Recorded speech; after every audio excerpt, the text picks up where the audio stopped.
Hello, everyone, and welcome to the Facts Over Feelings Masterclass, where you will learn to communicate with your business through data. We will be talking a lot about how to run a business based on facts and not the stories we create. This is a common issue I see with clients and in the community in general. We will be discussing the importance of numbers, why it is so hard for us to understand them, and how to break the language barrier and learn to communicate directly with our data. I will be presenting my partner on this project shortly, a brilliant young female mining engineer, and she will be our data translator. We will also be presenting the amazing dashboard that I have been going on for months now. I am not kidding when I tell you it is the best thing out there for resellers. Trust me, I've seen a lot of these sheets. I will go over how to use the numbers that you can access on the tracker and dashboards to run your business from a position of power and not fear. I want you to leave this class knowing there is a better way to run and an easy way to understand what your business wants and needs at all times. If you are in this class, you found it through my website, so you might have some idea about who I am and what I do. I don't want to take too much of your time deep diving into my colorful past, but if you would like to know more about my previous experience in corporate America, visit my blog. It can be found on my Instagram link in bio. I have tons of free information for resellers, a lot of tips and tricks, and a few detailed posts on my background, how I got into reselling, how I built the Global Collective, all of that stuff. I get a lot of messages thanking me for big changes in people's businesses and income just from the free information I provide over there throughout the years. So please take advantage of that. If you need extra help, a deep dive and literal roadmap of how to run your business, what to look for, what to buy and why, how to price, etc., then you need to look into my GCC business build out course. Want to learn to make more money for less work? How to run like a real business versus a hobby? It's all there, including my very coveted personal online sourcing strategy. I literally tell you exactly how I run the Global Collective, A through Z, down to how I source every single item in my closet. So a little bit about me though, I am a designer, reseller, and a business consultant, founder of the Global Collective Co. I have corporate background, including retail sales, management, retail buying, account management, CPG sales, marketing, brand management, all the works. And I was a brand manager for a national company. I love business and data, but I need it to be digestible. I've gotten incredible results from my consultations and course by simplifying complex concepts. My results have come from asking people to learn to understand and follow the data, not the crowd. Here is just a quick little slide, which marks the end of my corporate life, the end of the ladder for me, and a transition into full-time entrepreneurship. As you can see, I started quite differently to where I am now. And here's the thing, I cannot tell you the excitement I felt when that first Sam Element sale came in. I think I only made like 20 bucks from that, but it wasn't about the money. In my mind, it was the fact that I had found a way to legally print money. I had found a way to invest the money I'd worked for and get a crazy return from it by doing something I loved, shopping. That is what that $20 flip symbolizes to me. To this day, those first sales opened the door to what my business is now. Obviously, I have moved on to bigger brands and much bigger profits, but all of this thanks to learning how to read and interpret data.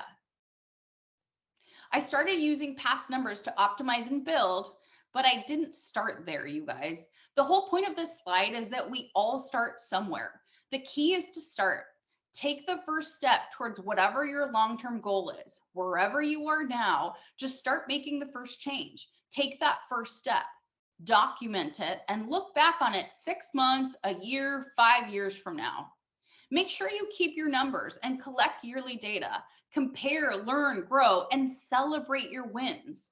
Wherever you're starting now, I promise you it will look like a completely different business a few years down the line if you are consistent and you stay in your lane.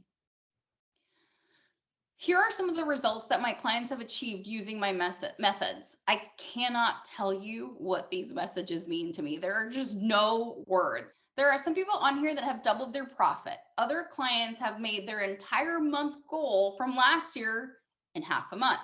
I had a client who had her entire last year profit in by July of this year, you guys. That's insane. There was no magic pill here. These people were able to get these results because they put in the work.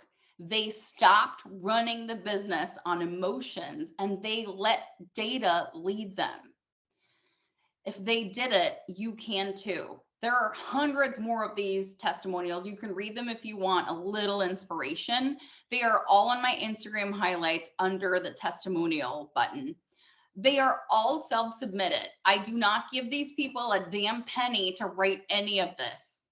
Go read all of the wins on there and know that if they did it, you can too. There are hundreds of people that registered for this class, so I want to make sure you all know why you are here and make sure that this class is a good fit for you. The truth though, you're gonna gain something from being here and it's free. So I'm going to go ahead and say that it is a good investment of your time any way you spend it. But here are some statements to make sure that you are in the right place. You are in the right place if you want to stop running your business from an emotional place based on thoughts and feelings. Please do not do that. You know that data is the answer, but you are intimidated by it and don't exactly know what you were supposed to focus on. Very common. You want to establish a line of communication with your business, but you do not speak its language. You are ready to create a partnership with your data, a relationship of mutual respect versus fear and intimidation. If you answered yes to any or all of these, you need this. Make sure you stay until the end though, because we want to show you exactly how we will be using our dashboard to run our business. And we will be answering questions to make sure you leave this class feeling empowered by data. So if you've followed me for a while, you've probably heard me say your business does not care about your feelings many times in the past. If you just found me, here we go again. Your business does not care about your feelings. There we go. Got it out of the way. And this is the absolute truth. But I realize that that can make this already intimidating subject even more scary. It makes your business seem like this cold, distant boss that doesn't care about you. I want you to delete that perception from your mind forever. Like right now, click, gone. Instead, I want you to think about your business as your straight shooting, no bullshit bestie who will always tell it to you like it is. New acquaintances have to pretend to care and agree with whatever excuses you have as to why you're not winning. Your bestie would be like, no, Bish, it's not the business. It's not entirely the economy. It's you. And you need to get your shit together, stick to the facts, make some moves, pick yourself up and do something about it. Your bestie will help you up. She will be your biggest cheerleader and she will not let you give up on your dreams. That is your business, your data. It's not going to let you wallow in self-doubt and feelings and emotions. It's going to guide you back to reality, numbers, facts, and profits. Plot twist. It's going to guide you back in Chinese. Let me explain. Have you ever been to a foreign country where you understood absolutely nothing and had to learn to communicate to get a desired outcome? I was in China in 2018. Normally, one would think King Google could get you out of any predicament these times, right?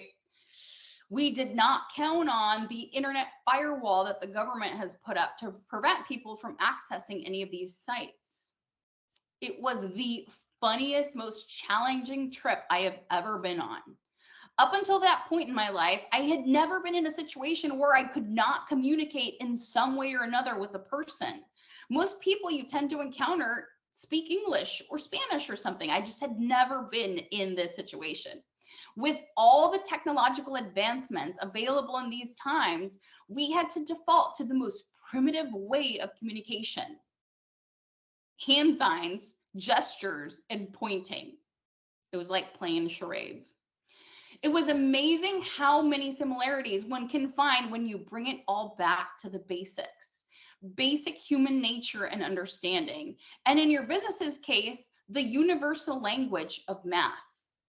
By the end of the trip, we had learned the keywords like please, thank you, bathroom, right? Street, hotel, food. This is the issue with data. It is intimidating because it seems so far removed, so superior, right? It seems so complicated and difficult. The truth is, we are just not communicating with it the right way. Our data holds all the important information we need to run this business effectively. But the plot twist is, it is in an entirely different language. We need that information from our business, so the only solution is to try to understand the basics of its language. In order to understand our data, we must at least try to learn its language. We don't need to become experts. We just need enough to understand what it is trying to tell us, because it is constantly trying to help us. It wants us to win. It has the answers and it's screaming the answers from the rooftops. We just need to understand what those screams mean. Moving forward, I want you to assume your business is your friend. It's trying to help you win, and it is constantly trying to tell you what to do. Now, it may seem frustrating at first, but do not look at it as an obstacle. Look at it in the way you would look at a crossword puzzle. It has an answer. It can be solved. It just needs some extra brain power. When you are just blankly staring at your data, focus on some facts, anything. Just start making some observations and write them down. Start with the most obvious stuff. Just put something down on the damn paper and then start crafting some theories. For example, my course students are constantly running business reviews and they are comparing to last year's numbers to find patterns and trends. Let's say one of them has noticed that her total profit has decreased from last year. Okay, write that down. Write down last year's total profit, this year's total profit, and then the difference. And then start going through the prompts on this slide. What could this possibly mean? Please write these down. I want to make sure that when you get stuck, you've got these tools. First question, what could this possibly mean? What could have caused this? What things are affected or affect this number? What could I do to change this? Write all of this down and start testing some theories. Start playing detective. Write this information down. I'm going to keep repeating this. I assure you that most of you would be able to solve the majority of the business problems if you started mapping it all out on paper and asking yourself the difficult questions. Now, this can be done with whatever sheet or program you're using, but as you will see as we get through this class, our dashboard, But as you will see, as you continue in this class, our dashboard will make it crystal clear for you, and time is money. So I sent out a questionnaire and I had people from the newsletter fill it out. The main questions asked were, what is the most intimidating thing about data? And what do you wish you could do, but don't know how to, or what would you like to get out of the class? Obviously, I can't include all the answers because this would turn into a 4-hour course, but here are some of the most common answers to these questions. I don't know where to start. I get emotional over results. Compiling it is time consuming. I don't know how to rate it. Too much information, overwhelm. I don't know what to track. Math confuses me. How to apply the info, different theories by account. There's a lot of stuff going on here, right? So as you're on this class and in the chart or in the chat, please respond and tell me how many of these questions you identify with. How many of these questions are living rent-free in your head right now? So here are the answers to the questions regarding what you guys wish you could do or learn from this class. Make more informed decisions, learn to use Excel. Yes, really important. Know what numbers to track. Absolutely. How to know if your business is profitable. Yeah, We need to know if what we're doing is making sense, what to collect, understand averages, hourly wages, how to use, understand, get data, all this stuff. Most answers were very similar. They all had to do with understanding what to collect, track, what to look at, and how to use your data to make informed decisions. Guys, we all want the same thing. We want to understand the secret language of our business. But who the heck speaks fluent data? We need a nerd speak translator, right? We need someone that speaks data fluently, but also speaks our language and can help us break down the barriers of communication. Well, guys, I went out and found us the best translator we could have asked for. Someone that is not only fluent in data, but she actually works in the magical world of math formulas and spreadsheets daily. And she builds dashboards to help massive businesses optimize their time and output for a living. Here's the thing, I love data. I've told you this before. I really do. I love digging in and trying to decipher what it's trying to tell me. But I am not the kind of person equipped to build out crazy complex spreadsheets or process wild calculations. In life, you need to understand your strengths and your weaknesses. You need to be able to identify what you could master yourself and where you need to seek out the experts. I do not do my own taxes. I pay for an amazing accountant who knows the ins and outs of tax law. I would never try to mess with my own legal stuff. I pay my fancy lawyer friend who went to big schools and is the best in his field. For data, I was not about to try and attempt this myself or hire some random person on Fiverr like I did the last time when I made a really simple dashboard. Not anymore. I was going to the top. So who is the end all be all of data, time optimization, and spreadsheets? Who eats, sleeps, breathes numbers? Well, let me tell you who. Let me just give you some quick little bite-sized information about our data translator. She has a bachelor's in mining engineering. She's a research assistant for huge rock institute. I don't even know what that is. She joined one of the top global commodity producers, and she optimizes the output of mines. I'm not even going to get to that last point because she's going to get into it and your mind's going to be blown.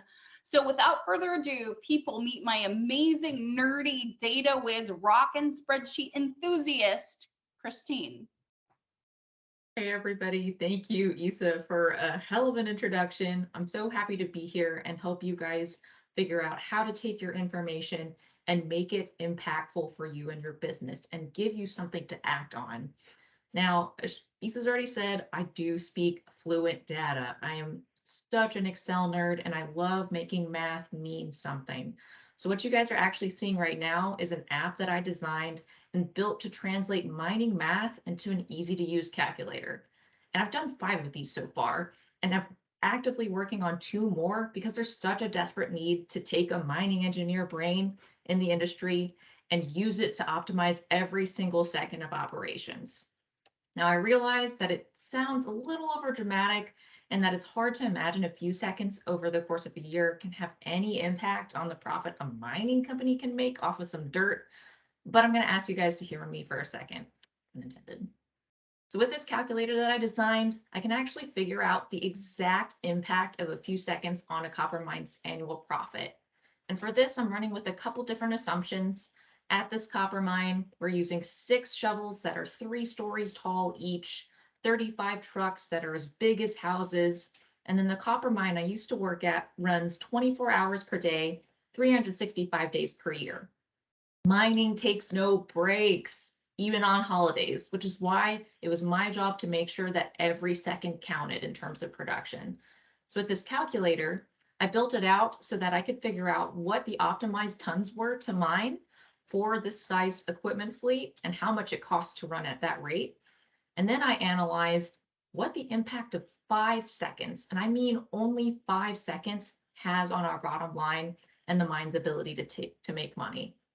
And let me tell you, I did all that math already for you with my calculator. Those extra 5 seconds, and I do mean 5 seconds, cost almost $3 million per year. Mind blowing. And I mean, this is really conservative. Copper price fluctuates all the time, just like the stock market. So that cost can range anywhere from $2.9 million to $3.25 million. And it was my job to manage every single metric on that calculator down to the second. Okay, this is amazing. I also feel like my brain just did a triathlon. This is exhausting. I mean, this is amazing, but yeah, wow, a lot of math. The point here is though, we should all be doing what Christine does for a living for our own business. Take this concept. We need to figure out where we can optimize time to get our biggest payout possible from our little gold mine. See what I did there? Our business, gold mine, got it? Anyway, it's amazing not only to have found such a perfect nerdy partner for the sake of data, but her entire life is dedicated to optimizing time in order to increase output. Imagine the time you are wasting that seems small, a little bit here and there, but what is the true cost to your bottom line year over year, right? Absolutely, Issa. And that's why I do what I do. But why do I do reselling? The shortest answer possible, financial freedom. I mean, mining engineering is badass. It's stupid cool. When I tell you how big the equipment I was working on and making it do my bidding, it was an insanely awesome job. But because the mine works 24/7, 365 days per year, work-life balance is non-existent. So I ended up seeking out a series of different positions across different companies after going into mining engineering so that I could balance that as best as I could. And now, after 3 promotions in about 1.5 years, I make well over 6 figures. And I'm incredibly blessed to be able to say that. But what does that cost me? This cost me 50 plus hours per week. I still have not found work-life balance in my professional life, and I'm traveling at least 1 week per month. And my family is getting ready to grow, and we want the freedom to choose to stay at home with our future babies. So reselling is a part of my roadmap to financial freedom. Now, I am an investor and serial entrepreneur. I mean, I absolutely thrive in stock markets and side hustles. I mean, 401ks, Roth IRAs, backdoor Roth conversions, brokerage accounts, real estate, SAT tutoring, piano teacher, you name it, I've probably done it or still do it.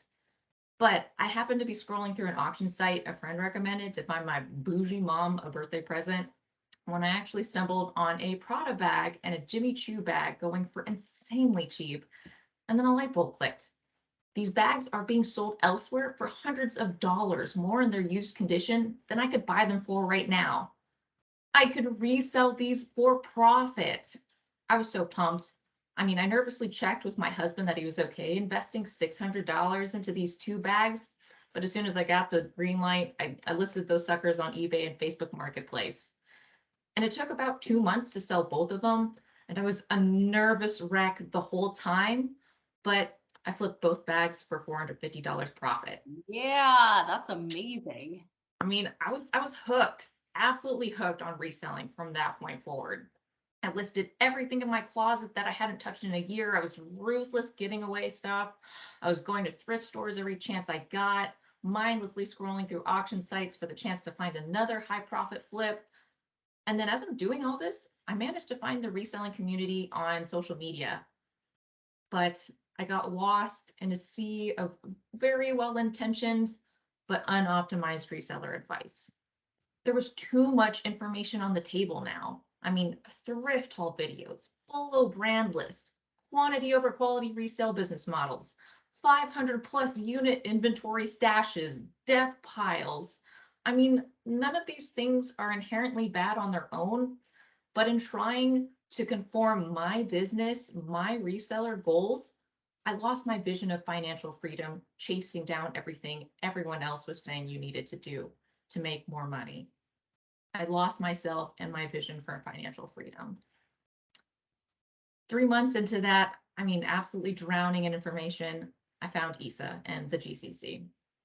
Her consistent flips, her data over feelings focus, and how she reframed the resale business back into an investment mindset is the biggest reason I took a chance on her consultation. And of course, she has glowing reputations and testimonials. And then I get into that call with Isa, and she takes one look at my reselling tracker spreadsheet and said that I was looking at too much data. I mean, you guys thought it was mind blowing before what I could do with mining math. I didn't think it was possible to look at too much data. And her diagnosis for me was that I had analysis paralysis and I needed to effing jump. And that blew me away, but she was so right. I spent so much time looking at numbers that I couldn't ever make any moves. I couldn't make any decisions, which is why she decided to refund my money from the consultation and told me I needed to invest it in 1 or 2 items max. Yep, I absolutely did, you guys. Christine did not need my help. She needed to stop freaking looking at numbers. It was out of this world. I mean, when I saw her sheet, I was like, did Einstein's long lost daughter join the consultation? Like, what's going on here? But as I was looking at it, I was like, I know exactly where this issue's going. And here's the thing, you guys. Christine is a person that lives and breathes data and time optimization. This is the person that got caught on bad advice from the community. This is the person that couldn't make a choice, somebody that lives, breathes, eats data. So I want you to understand that this happens to everyone, right? This is why it's so important for you to understand your numbers, market data, what it all means so that you can become immune to the bullshit. Can I say that online? I think so, right? I mean, it's my class. I've said this many times. I truly believe that most of the people putting out bad advice out there, they mean well. They're not trying to screw you over. It's with good intention. It just doesn't mean that that's good business advice. That's what we have to understand. I mean, I took all this feedback from her. I took her suggestion to just freaking go, do something, anything. And now I'm finally on the other side of it. I'm consistently averaging about $220 plus profit per item, and I'm on track to profit $28,000 per year with only a few hours invested every month. And I managed to calculate out my reseller hourly wage, and that's come out to about $292 per hour. Wow. But you say, wow, there's a caveat. I am only able to achieve these insane numbers because I do it part-time. Reselling is not my full-time job, and I only have time to invest in unicorn items that give crazy returns. I mean, I'm already working 50 plus hours a week and traveling at least 1 week per month, you guys. My mental health and physical wellness can't afford much more when working on top of my full-time job. So I have to be extremely selective when sourcing to resale. So for example, I managed to flip this Burberry cashmere wool coat for $800 revenue, $625 profit. And that was a huge win for me and probably my biggest flip so far. But you guys have to know that I don't achieve this kind of profit on everything I flip. I have a very strict set of rules to make sure I'm investing the most of my time and my money into things that are meeting my business goals. So don't fall prey to the comparison game. I only sell about 10 to 15 items per month, and this generously takes me about 8 hours per month, probably closer to 5. If I made reselling a full-time job, it'd be extremely difficult for me to keep this reselling rate up. So while there's a wealth of opportunity to make wonderful living from flips, there are only so many unicorn items available at any given moment that offer these kinds of reselling returns. So, and thanks for bringing that up, Christine. I did want to mention this together and with everyone here. It's really important for you to mind your own damn business. Everyone here. We should celebrate each other's wins and be happy for other people's success, but we all have different lives, different time availability, different capital, different investment limits, and risk tolerance levels. You cannot compare yourself to anyone. I have a ton of free time and I've built up a lot of capital. Christine has limited free time, but a lot of working capital. Neither of us has kids. So you need to be aware of how toxic the comparison game is. Do not play a game that you can never win. Win at your own game. Compete against yourself. Your only competition this year is your last year profit. The only person you are trying to beat this quarter is your total from this same quarter last year. As we move into the class, it is you against you, and it does not matter what anyone else is up to. Mind your business. Write that in your notes. On that note, compare yourself aggressively to your past numbers. Push yourself to grow and be better. Aim for progress, not perfection, but aim for something. The numbers will guide you. You do not have to do this alone. Comparing your own numbers and looking for answers will completely transform your business. Just make sure the comparison game is played by you against you, kind of like solitaire. So, our needs. What do we need to know? Please write these down in your notes. Clear, easy to understand and readable information on KPIs, which are key performance indicators. Focus on increasing profit and decreasing time investment. Full understanding of the health and profitability of your business. Where to maximize time and effort in our business. A clear vision of where we stand at any given point to our yearly goal, and no extra information to confuse or detract us from the plan. Again, I want you to write this down because I want to make sure you have these points you can refer back to when you're feeling lost or overwhelmed, whatever. When everything seems too much, just remember these bullet points. This is what you focus on. You come back and you try to answer this, you keep it simple. So the key performance indicators that we want you to look at and focus on are total profit, cash flow, average profit per unit, time investment, and top profiting categories. We'll talk categories, talk about it. So again, please write these KPIs on your notes, research them, understand what they mean. Bonus brownie points if you go and research all of this. So do not think of these in terms of ranking. Think of them in terms of complementing parts of a wheel, key components of the machine, all serving a different purpose. The first two, total profit and cash flow, have to do with money. How much new money is your old money making, profit, and how much money is consistently coming back to keep the circus running, cash flow, okay? One does not work without the other, especially if this is your full-time income or you are aspiring to achieve that. You want to make sure you are optimizing the ROI on the cash you put in. The more new money per piece, the less time invested to make the same amount of money, profit. But a sky-high profit with low cash flow will bring your operation to a halt. They need to work in sync. Then we move on to average profit per unit and time investment. These are equally important, but more related to time, which is our most valuable and scarce resource. What is the best use of your time? How can you optimize the little time you have? Where can you invest it to get maximum return? This is where my whole more money, less work magic happens. The more you get out per piece, the less of your most precious resource needs to go in, although there's a trade-off and capital investment does go up. This is when you need to decide what those levels look like and what resource is the most valuable to you. For me and for Christine, time is more valuable than money. Trick question. Everyone should think this way. Time is limited. Time is limited. You cannot store it. You can never get it back. Once you spend it, it's gone forever. So think about that. Top categories. The question here is, who's paying you the most to work? You need to understand who is offering you the most money and decent sell-through rates so you can create a multi-dimensional sourcing strategy. In my business, there are items that are brought in for velocity and items that are investments. Price points and sell-through rates are staggered so that I am getting what I need out of every piece. But this all starts by understanding who can do what.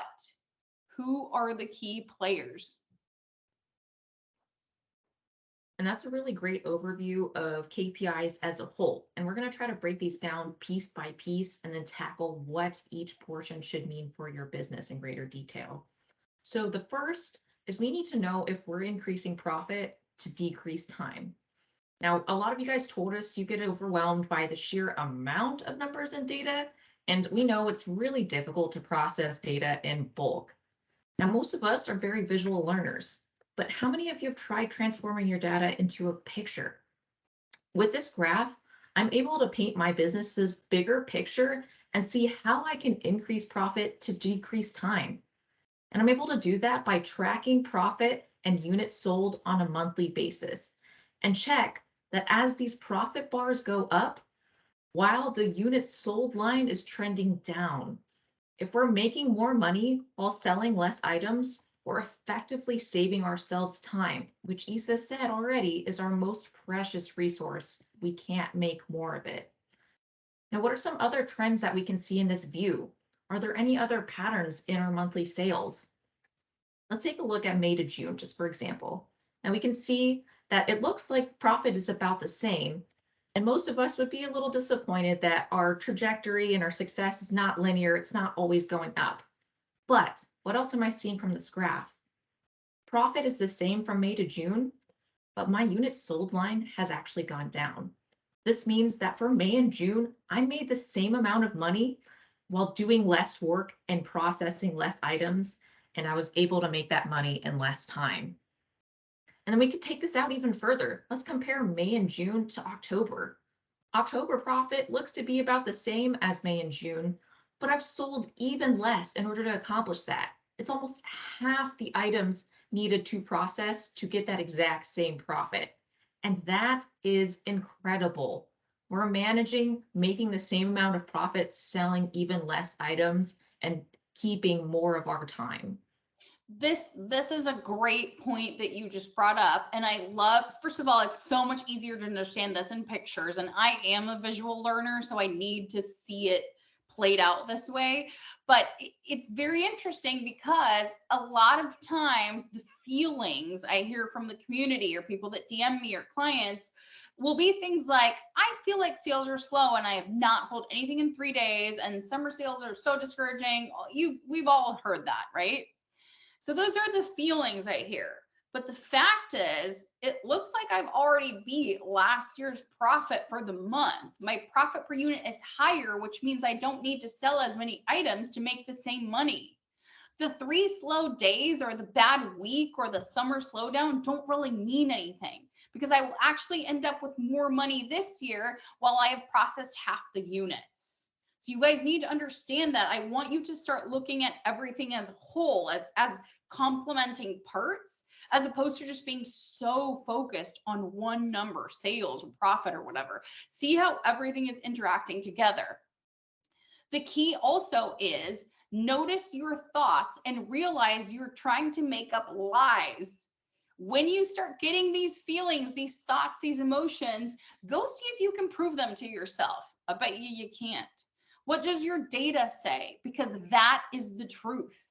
On the flip side, if I feel like I've been super busy and shipping out a bunch of items, but I don't have that much money in the bank, go check the data.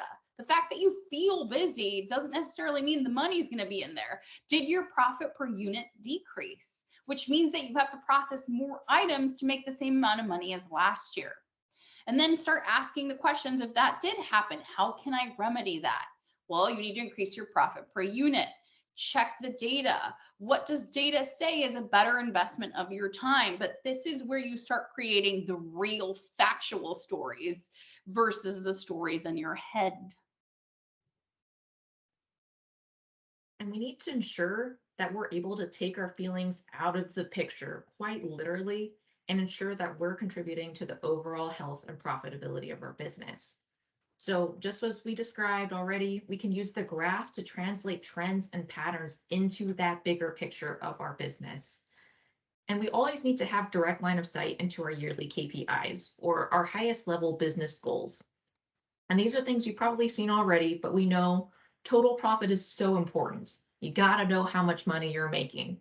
Units sold. How many units, how many items are we processing within a given year? How much time is this taking us? Average profit per unit. Could this be higher? Is this meeting my goals? And then net sales. And here we define net sales as total revenue or your sale price minus sold fees. Net sales equals cash flow.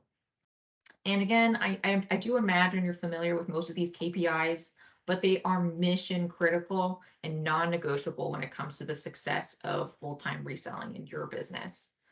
Now, I'll say that net sales and cash flow aren't something I focus as much on as a part-time reseller with a separate full-time job. But Isa is here to tell you guys why you have to know it, why it is so important. So Christine and I have talked about this offline many times. It's different when you're an investor versus when you are running a full-time business. Cash flow is one of the biggest issues that I've seen my clients encounter. As they started building up their profit per unit, it started to decrease their cash flow. And we're going to get into this. It is imperative that you understand this relationship before you start going into the bigger, better flips. Christine and I make great money per flip, but we also put a lot of capital in. She has another job that provides her with consistent cash flow, and then she invests that into reselling. So it's a totally different ballgame. I've built up a lot of cash, and I have a solid sourcing strategy and pricing strategy, which allows me to have consistent cash flow, but I monitor it constantly. I just want to make sure you all understand the importance of slow and steady expansion. If you go too big, too fast without mapping out your cash flow and building out a little cash stash, you might crash and burn. It's really important to keep this number top of mind, especially for the people that are full-timers. You can achieve whatever you put your mind to, but make sure you have a plan, a map, and that you are prepared for the next level of your growth. This view of the dashboard will always display your most important numbers in real time for the year view and the quarterly view. So if you look at this screen right now, she just walked you through what information's on there. We're going to go into that in more detail. But for cash flow, I want you to write these down. I want you to know your yearly and quarterly fixed costs. How much is it costing you to run the circus? Check cash flow quarterly to make sure you can stay on track. Cash stash for rainy days or opportunities. So these 3 points I actually saw in one of my favorite books for business and cash flow. Now, I don't follow everything this person says, but I definitely think it's worth reading it. It's called Profit First. And his quote is, "Revenue is vanity, profit is sanity, but cash is king." I love this. When people throw around that they've sold 300,000, 200,000, 500,000 on Poshmark, that's great, but that's a vanity metric, right? We want to know profit is sanity. We want to know about profit because it's the new money your money is making. It's really important. But at the end of the day, you can have big profits, but if all your cash is tied up, you're done until you can get some back. So please make sure to monitor this number. Don't go too big too quick on everything else. They all have to work in sync together as a group, as complements. And then Christine's going to take you through more math calculations. Yay, my favorite. But I am here to help break it down for you guys so that we know, what are we paying ourselves? What is our time investment? And what does that mean in terms of our hourly reseller wage? So we can actually take our yearly KPIs and boil them down to this metric to make sure that your business is truly worth your time investment. And we can answer these questions if we know how to calculate that reseller wage. And here I'm defining hourly reseller wage as the average profit per unit divided by average processing time per unit. How much time does it take you to process one item for sale? That is time to source, clean, prep, photograph, edit photos, list, store, ship. I mean, all of the associated processing time for one sale. If we take that information and say we know our average profit per unit is $16.25, and that it typically takes us an hour and 15 minutes per item to get it listed and sold, our reseller wage comes out to $13 an hour. Are you happy with that? Does your wage meet your goals? Are you paying yourself enough for your time? So this is really interesting, Christine, because so this is a common issue I saw while I did the consultations. And when I say common, I mean, I did over 270 of these. I would say a solid 80% of people do not know what their hourly rate is, right? And the funny thing is, in the consultation, we would do this whole skit and I would ask them what they currently do, right? Whatever their current job is.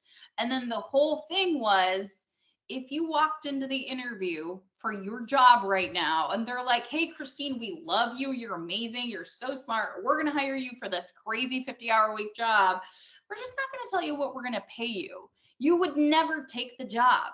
So the truth is, you would never let anyone else disrespect you that way. But a lot of people are just letting, their hourly go to zero. When I would talk to these clients and ask them, how much do you think you're making an hour? I would get a lot of, oh God, it's probably like $5. Yeah, that's not okay though, because you would never accept that from someone else. So remember that, guys.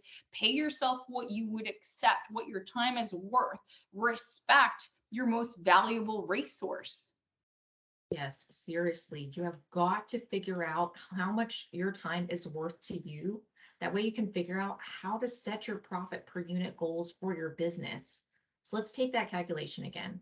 Let's say instead of $16.25 per item in profit, we're going to increase that to $45 per item.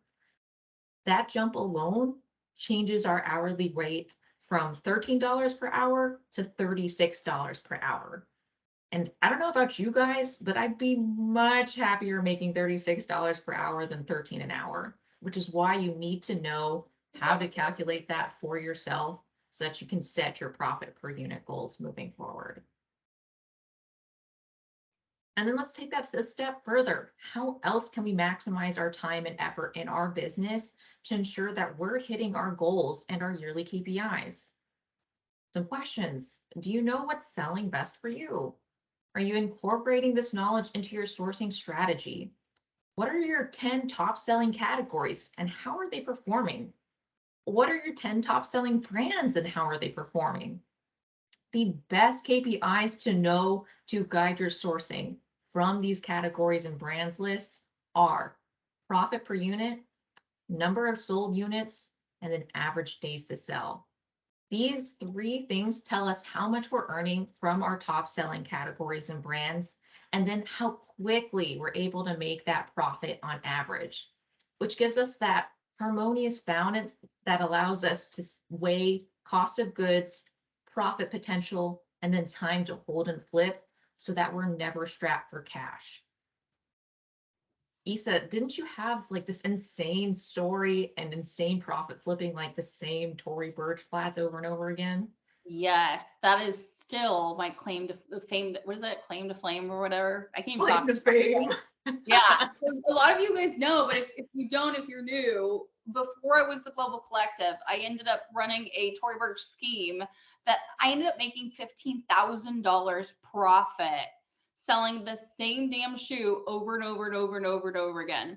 So Insane. I do love data, and I was digging around my real bad spreadsheet before Christine came into my life, but you would have seen it here in this chart that she's talking about. So mine would have said Tory Burch way at the top, right? Or somewhere in the top three, flipping over and over again for $50 average profit per unit quickly on the sell-through rate. So as you start monitoring your charts and you start seeing what categories and what brands pop up to the top and what the sell-through rates are, you can kind of decide where you can hit that Tory Burch magic repeatable strategy.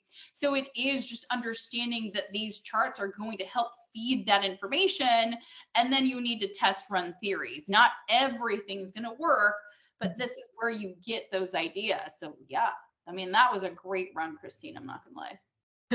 It's fabulous. And I mean, if it ain't broke, don't fix it. That's You can use this information to hone your sourcing strategy. Focus on the categories and brands that are making you the most money and master them. Reselling is not the business to be a jack of all trades and master of none. There are too many variables that can negatively impact your business. I would know because I was trying to look at all of them. Instead, hone your focus and use this data to guide your sourcing and have laser focus on what's performing well for you. And we can continue to do that even to the platforms that we're working on. So do you know what platforms are selling best for you? Some KPIs that we want to make sure we always see: profit by platform and units sold by platform. These tell us which platforms are making us the most money and which ones are selling the most items. First and foremost, you can use this data to prioritize your sourcing. If a platform is doing well for you, learn its audience, learn who is buying on this platform, learn what those people are looking for and cater to their needs. What are they buying? How much are they willing to pay for certain items? This information will help you figure out what will sell quickly and at a high profit on the platforms that are working best for you. And you can take this on the flip side, and you can use this data to prioritize your listing, especially if you don't use a cross-listing service, which, guys, I don't know how you don't. I would be lost without it, especially as I'm trying to preserve my time. But in prioritizing your platforms, you can understand how much search algorithms and search engine optimization and keywords and ad rates affect your platform sales, and then focus your attention on listing to the platforms that sell more for you. This is a great chart too, you guys. So in this example, and honestly, mine would probably look the same, Poshmark has turned into my strongest platform and my most profitable one total. It used to be pretty split between eBay and Poshmark's definitely taken the lead this year.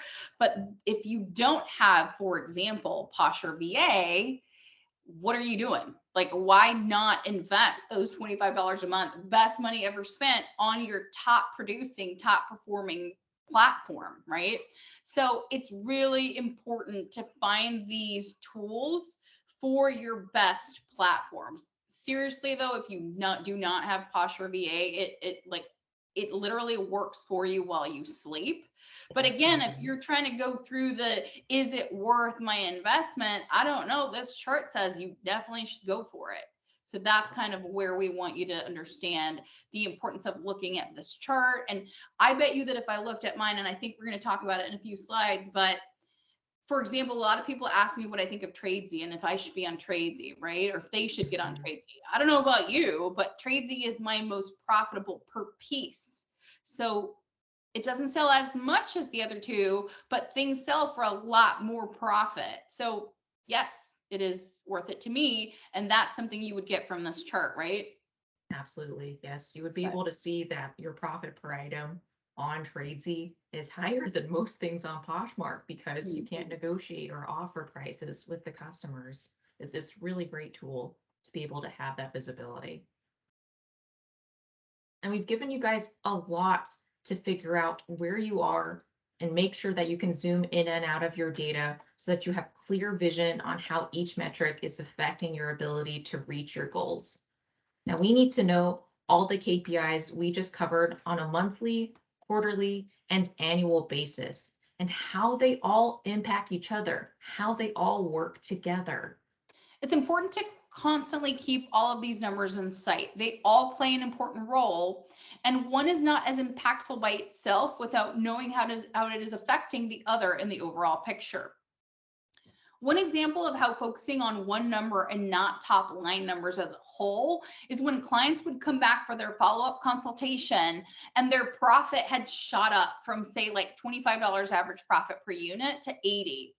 In theory, it looks good. They were super pumped. They'd come in and they would right away lead with that number.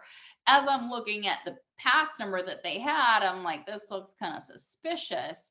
A simple glance at the other numbers, and you could tell that she had tied up all her capital to get that and was now having cash flow issues. So crazy high profit per unit doesn't really matter if you don't have cash to run. Again, this is why all of these charts, all of these views need to go together. They need to rise together. You need to be able to monitor how one affects the other, because focusing on only one might grow that one, but you might take a hit somewhere else that's important. 100%. And then we need to know how all of these work together to make sure that we're always bettering ourselves from last year, that this year we are performing well over last year's Christine. So while Isa and I both pay attention to our monthly KPIs, we have to make sure we zoom out to a quarterly and yearly view. And we do this because we know it's so easy to get lost or discouraged by a slow sales month. That is not a true reflection of your business's health. And I see this all the time with clients, consultation clients. People will message me and be super sad about their business and it's terrible and I had a bad month. And I'm like, before you go down, the sadness trap, please go check your LY numbers. And the second they check it, the story is completely different. They're killing it for the year. They just had a bad month. So that's why you need to keep your eye on the prize. One bad week means nothing. One bad month means nothing. Even a bad quarter doesn't mean anything if you can get to that bigger number. We need to ensure balance in our perspective. Don't look at too much data, but don't pigeonhole your view to a day, a week, a month. Quarterly views are great for seasonal metrics. Just make sure that you tie that information back into all the quarters and then learn how those will impact your yearly performance. Never lose sight of the bigger picture. Okay, and then we're going to go into the tracker. This is the basic tracker that you're all going to get for free. This is the one that's switching over from my sad looking one. We'll talk about that. So we heard from so many of you that you either didn't know what information was important to track or how you should even apply it to your business so that you could actively improve. Which is why we took Isa's pre-existing inventory sold tracker and then gave that bitch a hell of a facelift to make sure that you could analyze all your own data for free.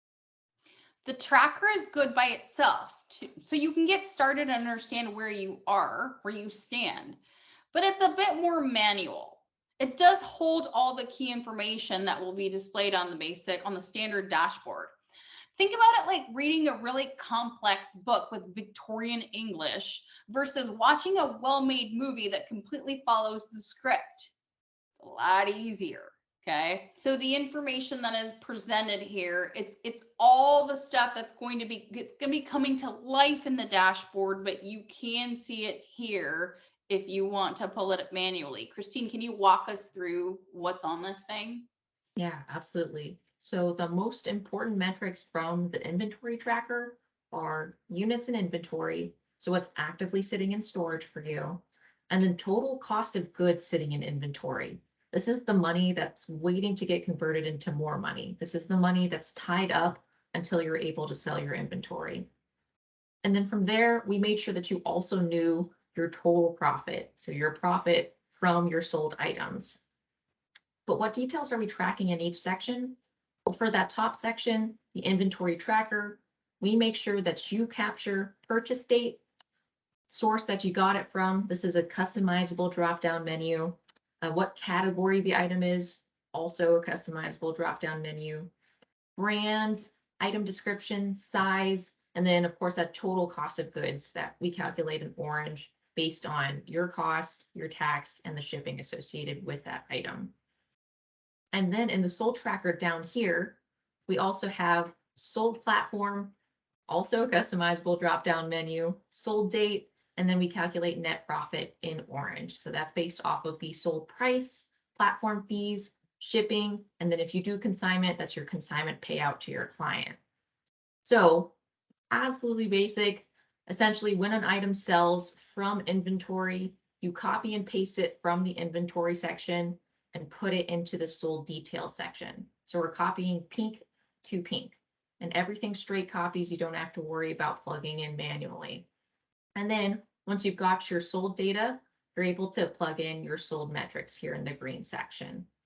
Once you have that item completely logged in your solds tracker, make sure you delete it from your inventory tracker. We want to make sure that the inventory is only tracking unsold items or anything that's actively sitting in storage for you.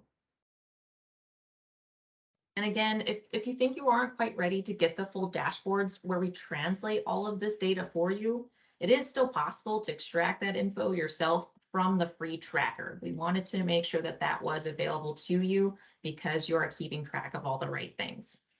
So in this screen capture, I'm actually showing that in Excel and Google Sheets, you can highlight or select a chunk of data or cells, and then both programs will report the sum, the count, and then the average of those cells in the bottom right-hand corner that's circled on the screen. And you can use this method to extract any trends or KPIs that haven't been pre-built into the spreadsheet. And don't forget that we've already provided count of items in inventory, cost of goods in inventory, and then net profit of sold items. But with this highlight cell selection method, you can figure out the count of units sold, average profit per unit, average cost of goods per unit, total revenue, average ASP, or any other values that you need to know for your business. We made sure that you could do this for free. Okay, stop. Thank you for going through that. And you guys, if you have my free shitty tracker, you can understand why we're giving you this free one, because it is light years away from what I was able to build with my limited knowledge of spreadsheet building. So let's talk about our dashboard versus the monthly paid program. Vendues, reseller genies, whatever, you know what I'm talking about, right? So the first point here I want to discuss is that with our dashboard, you own your own data. The issue with not owning your own data is that you open yourself to a lot of liabilities. For example, if it is a cloud-based system, you open yourself up to temporary crashes and leaks, hacking, you get the point, all the bad things. So there is a huge benefit of owning the asset forever. The second part of this is you track your profit and cash flow versus ASP. A lot of the dashboards, a lot of the programs, a lot of the spreadsheets that I have seen track ASP. And I just don't think that's an accurate metric. I don't think that's as important. That's a vanity metric, in my opinion. Do you agree, Christine? Yeah, 100%. Just because your item is selling for a price doesn't mean that that's full profit you're making. Exactly. It might be a little misleading. So we wanted to focus on what we think is the most important in that sense, and it would be profit. It's also a one-time fee for an asset that you own forever versus a lifetime investment. So for example, something like Reseller Genie, you pay $14 a month, and in a year, you've paid them $168, which is more than about double what we want to do with our Dashboard Pro. So here's the thing though, you're not reselling for a year. A lot of us are in this for the long haul. So if you've been reselling for 5 years with one of these paid programs, 5 years down the line, you've paid $840. That's assuming there's no price increases, which I highly doubt that they're going to keep that pricing for the next 5 years. What happens is they get you in, you're used to the software, you're already in, and then they start increasing the price. And it's harder and harder to get out. Here, you own it, you have it. If we make any updates, if anything happens, you will always have your sheet. We're going to fix it and send it back to you. But the last point here is really important. This one was built by someone who creates spreadsheets and dashboards to calculate business optimization and output for a living. Exactly. So this is really important. You guys, I've done over 275 consultations. I have seen every single one of those person's spreadsheets, whatever they bought, whatever they use, and I never bought a single one. And you guys know I am not scared to spend money in this business. There's a lot of Chanel in there. There's a lot of Manolos. I'm not scared. I just had never found anything that I thought was perfect, was what I needed. So I found Christine to build it. Anyway. If she can help the mind make $3 million extra by saving 5 seconds, imagine what she can do for us.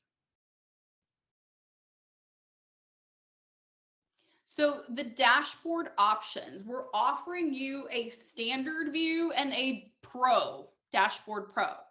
So both of them will have a year-to-date view with profit per unit, units sold, total net sales, monthly breakdown of profit to units sold, the quarterly views that you saw before, profit per unit, units sold, total net sales, plus the top selling categories and brands by profit.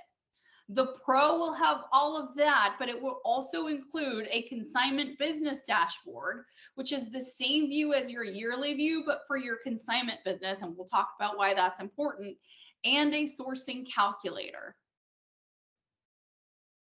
So here's the view of what you're going to be looking at. On the left, that is the resale dashboard. That's what the standard and the Pro will have. You will have the year-to-date view, top platforms year-to-date categories and brands. And then on the bottom half, you've got the quarterly views that you can toggle back and forth between quarters. So this one is included. And then the inventory tracker, which you will all get. That's what gets fed into the dashboard to make it come to life. And then if you opt for the Pro option, you're going to get the consignment dashboard, which will look exactly like the yearly date to view on the left, but for your consignment business. I just think it's really important to keep it separate, and we'll talk about why. And then you will also get on the Pro a sourcing calculator. We will go into detail as to why this is key. So this is the basic dashboard that we'll be offering for $69. And it will include the standard tracker that we showed you guys already. That's that inventory versus solds that we're offering for free. All of that will feed into the dashboard, and then we'll calculate the views that you can see on the left. So a year-to-date view with that total profit for the year, units sold, average profit per unit, and net sales, or essentially your cash flow. And then in this section, you can also see the monthly profit to units view that I mentioned earlier, which will help you understand the current trends and patterns. To the right of that, you can see a year-to-date view of your top selling categories, total profits sold for that category, total units sold, and then average profit per unit for each category, as well as sell-through rate. And this is meant to help you guys understand who pays you the most for your work and how long you can expect to hold certain categories and wait for that kind of payout. The next view is a chart that ranks your platforms by profit and units sold, so you understand what platforms are pulling the most weight in terms of volume and profit. So for our businesses, typically top 3 platforms are Poshmark, eBay, and Tradesy. And I know for a fact that in the past, eBay and Poshmark used to do about equal business, but this year Poshmark has shot up in units and profit. But we're able to know that because we can break this down by platform. On the right, you can see your top 10 brands by profit, average profit per unit, and then units sold as well as sell-through rate. So those same key metrics from categories translated to brands as well.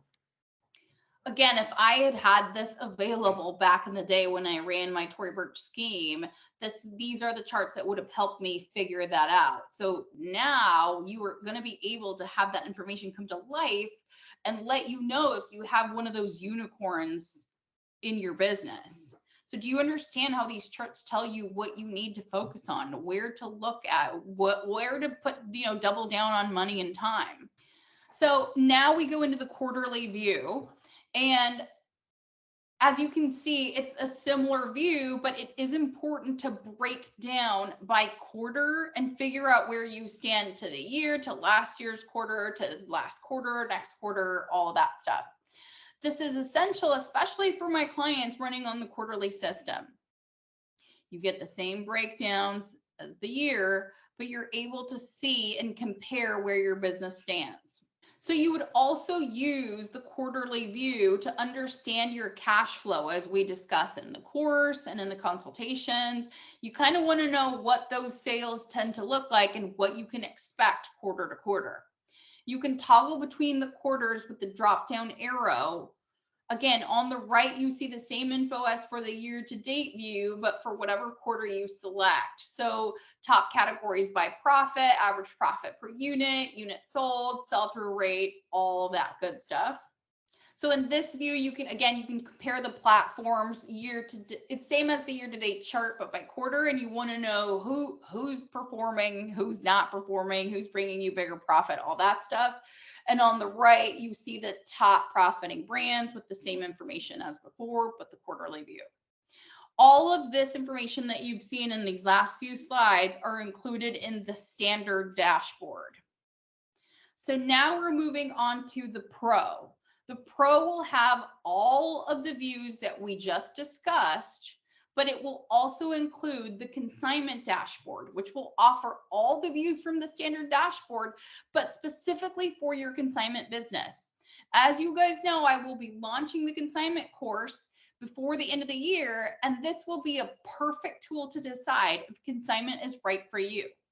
I have a lot of clients that have been doing consignment for years under the guise that, oh, but it's free, except it isn't.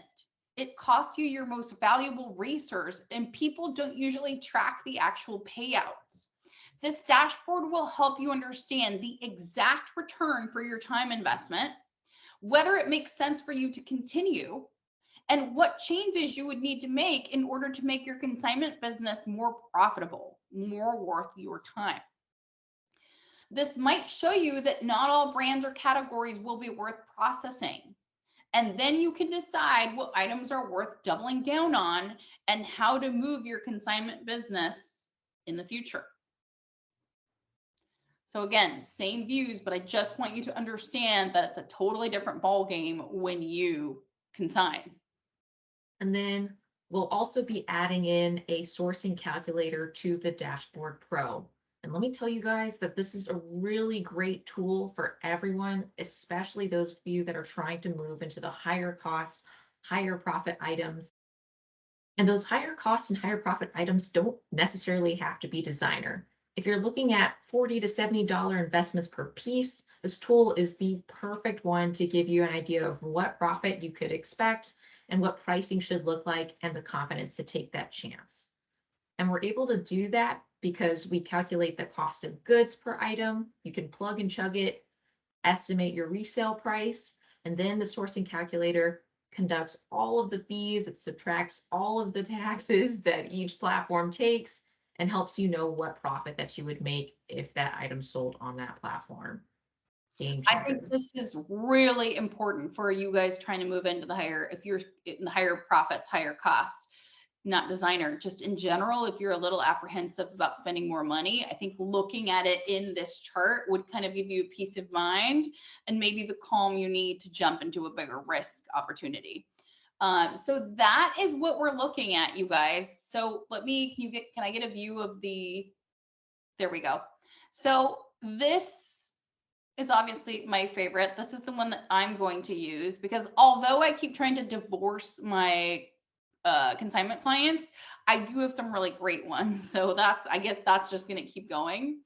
I've tried to quit like 5 times and people are like, can you sell these amazing Chanel bags? And I'm like, yes, I can. So I will be using this one. I obviously recommend this one because it's got more for your money. The sourcing calculator is amazing for the people that do consignment. And if you are part of the course and you're going to take that new course, which is, we'll talk about that later, it's really important. And I think that I can seriously stand here and look at all of you virtually in the eye and tell you that this is the best thing out there for resellers. This is what you need. This is not confusing. It's very straightforward. I will confess that Christine tried to sneak more data in here and I was like, nope, we don't need it. Stop it. Let me tell you guys, like we put our money where our mouth is. This is what we are using in our businesses because it is the best thing we could find so far. We made sure that it was the best thing to run your businesses moving forward. And Isa made sure to rein me in when I wanted to give you even more information. But if we do choose to make updates to it, because you're paying that one-time fee, you have every single update for life moving forward. So if we make adjustments or if we add new tools to the dashboard, you have access to all of those just paying this one time into the future. So this is the end of this part. I thank you so much for coming here today. Thank you so much for sitting here and listening to all these data and facts. I know that this will be beneficial. I asked you guys to come because I know you guys care. I know you want to understand, and we've got the perfect tool for you. So we're going to close this out for now, and then we're going to open it up to questions.